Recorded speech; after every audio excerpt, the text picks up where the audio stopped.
कळंब स्मशानभूमीमध्ये जादूटोण्याचा प्रकार आढळून आल्यामुळे ग्रामस्थांमध्ये खळबळ उडाली असून संतापाची लाट पसरलेली आहे. वारंवार कळंब स्मशानभूमीमध्ये जादूटोण्याचे प्रकार होण्याची ही दुसरी वेळ आहे. याच्यावर योग्य उपाययोजना करणे गरजेचे आहे, अशी मागणी होऊ लागली आहे. कळंब स्मशानभूमीत दुसऱ्यांदा हा अघोरी प्रकार उघडकीस आला आहे.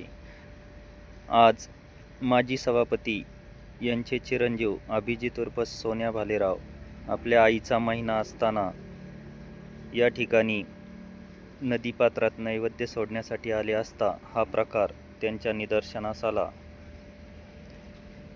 असे प्रकार केल्याने समाजात अंधश्रद्धा निर्माण होत आहे.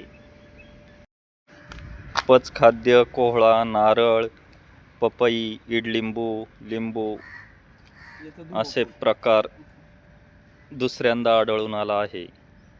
असे प्रकार वारंवार होत असल्याने या ठिकाणी ग्रामपंचायतीच्या माध्यमातून CCTV कॅमेरे बसवण्यात येणार आहे.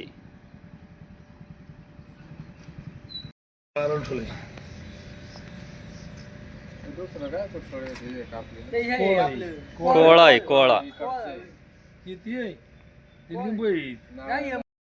कळंब आणि कळंब परिसरातील लोकांना एक सूचना वजा संदेश देण्यासाठी आज आम्ही इथं आलेलो आहे. हे पहा, ही आपली स्मशानभूमी आहे. स्मशानभूमी जे असे आगोरी कृत्य करतं याच्याने काही होत नाही. या अंधश्रद्धेचा भाग आहे. ज्या माणसाने केलं त्याला इथं कमीत कमी 100-500 रुपये खर्च आलेला आहे आणि त्याने काही होत नाही. अशी गोष्ट करावं नाही. 100% चांगला दवा डॉक्टर बघावा काय आजारी असतं त्याच्या बाबतीत ही गोष्ट किती चुकीची काय होते सांगा. या हे खायचं फळ आहे इथं टाकून दिले काय होणार आहे. यांनी काही होत नाही. याच्यावर कोणी विश्वास ठेवा नाही किंवा अशा अंधश्रद्धा कोणी पसरू नये. इथून पुढं स्मशानभूमी जर असं कोणी काय करताना दिसलं त्याच्यावर योग्यशीर कारवाई केली जाईल.